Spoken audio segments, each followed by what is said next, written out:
why I think K Everything is a great idea that you're doing this show. Thanks. Series. You know, when I grew up, being Korean wasn't so cool, but now there's kind of a cool factor to it that I've never known Come before. on, bud.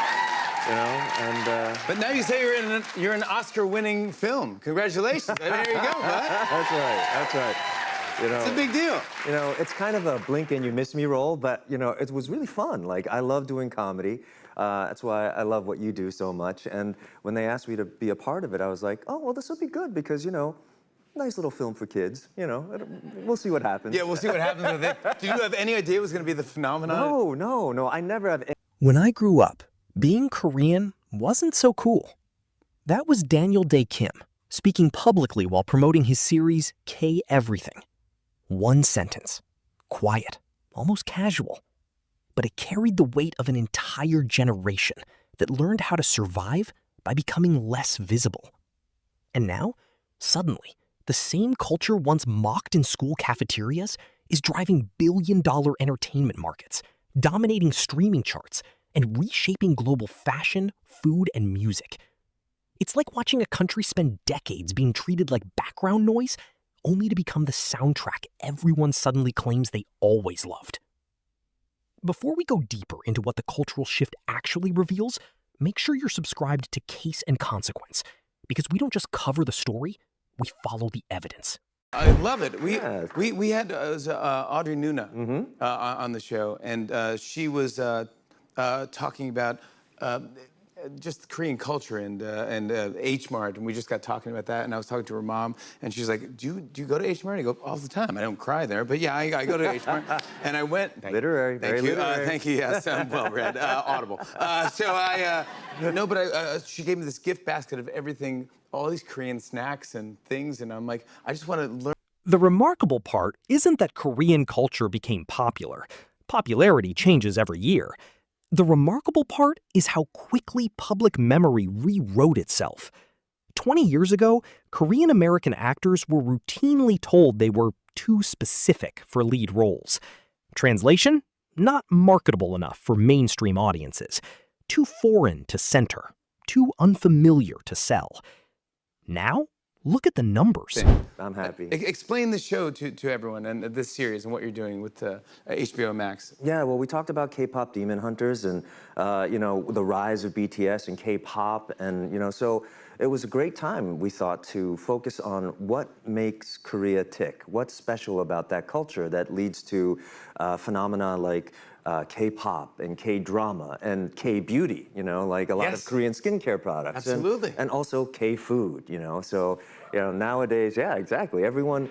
According to publicly available export data from South Korea's Ministry of Culture, the global economic impact of Korean entertainment and consumer culture has expanded into tens of billions of dollars annually.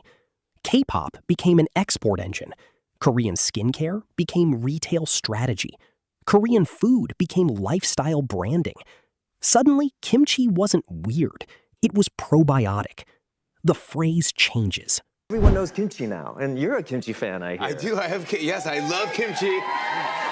It is delicious and pickly and yummy and fermented, and I think it's fantastic. And I'm an Irish guy from Brooklyn, so I mean, I know, but I love it. It's fantastic. But I love it that everyone knows about it. Everyone talks about it. Non-Koreans are saying, like, did you know it's a probiotic? Yeah, I know. Yeah, I don't want to become that guy, but yes, but it is. But that's why I love it. I love learning and I love exploring and seeing different cultures, foods, and. The power dynamic changes with it. Same culture, different audience. That matters because Daniel Dae Kim's comments were not nostalgia. They were evidence. Evidence of how quickly social acceptance can pivot.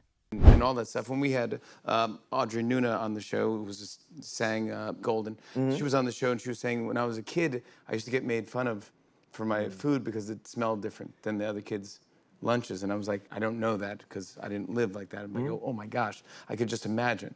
And just if anyone just could open their eyes and their ears and their brains and go, yeah, this is just our food and this is what it is, and share, and knowledge is power, you know? But now it's embraced, which is exactly why. Thank you. Good. What a nice audience.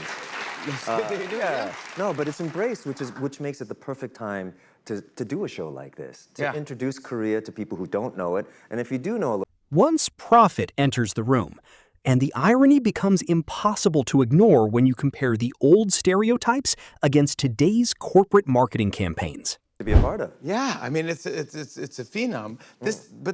This made me laugh because I know you have a great sense of humor. This is your post after the Tonys.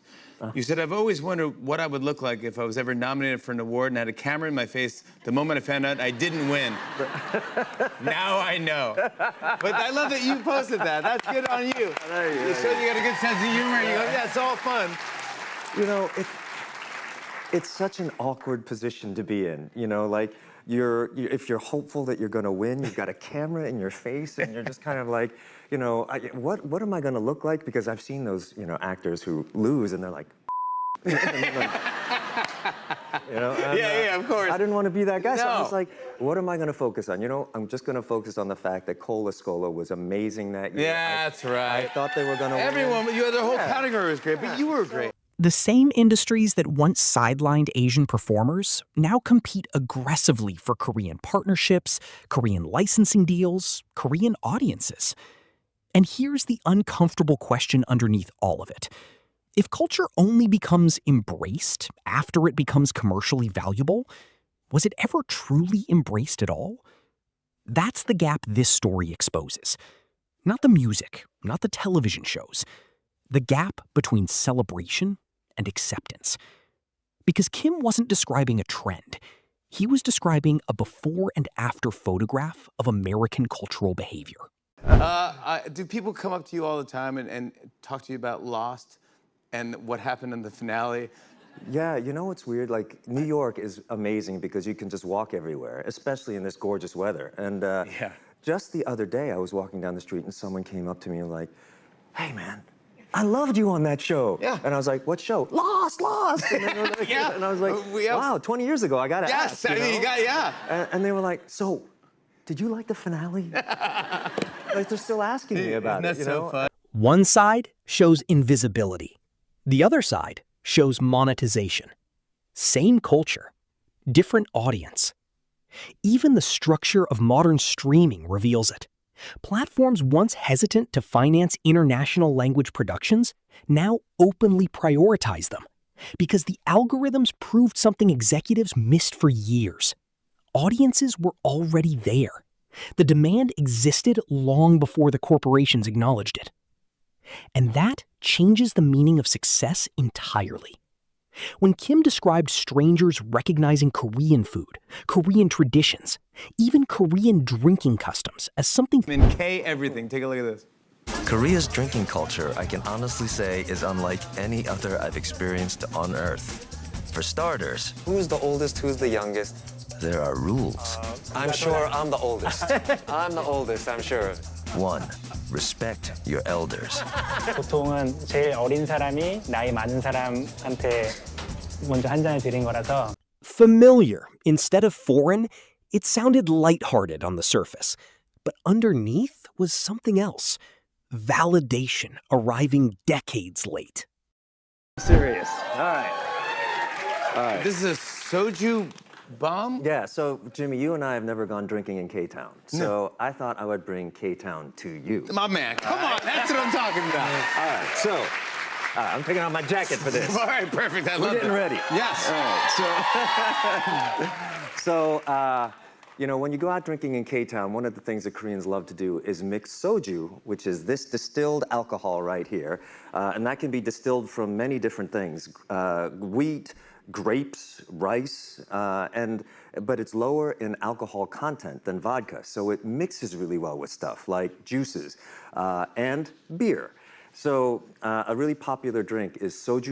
The kind that forces people to quietly revisit how they treated those same identities before they became globally fashionable. And there's another layer most headlines ignored. Cultural popularity creates geopolitical influence.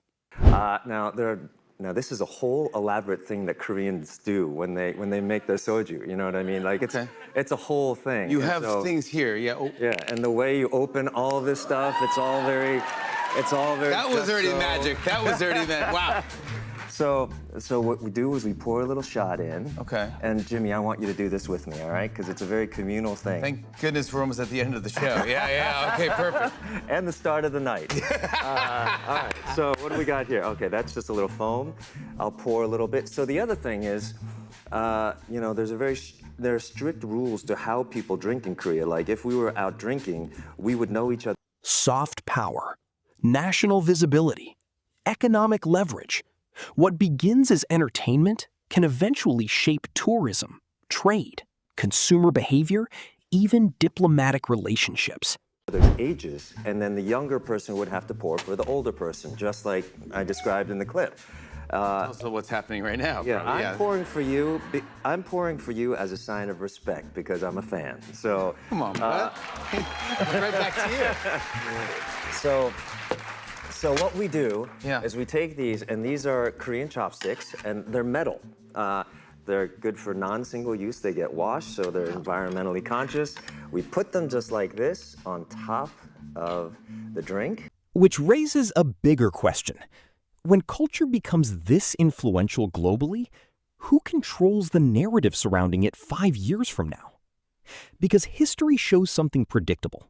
Once a culture becomes profitable, institutions rush to package it. So we're gonna rest this shot glass on top of the chopsticks, like that. Okay, and you wanna rest it in such a way that the chopsticks are kind of on the edge of the shot glass. You got that? I think so. What we're gonna do is we're gonna pound on the desk, all right? Okay. And if we're lucky, that shot glass is gonna drop into the beer. And then we pick up the beer, we say a Korean toast by saying, "Kombe." Come back. Yeah, exactly. Okay. Simplify it, commercialize it, sell it back to the world in safer forms. Same culture, different audience. That may be the most important line in this entire story. Not because Korean culture changed, but because public permission changed. On it in one go, as Koreans call it, one shot. Here we go, bud. Ready? Thank you for coming back. It's good to see you. Ready? All right. Ready? Yep. One, two, three. Come back.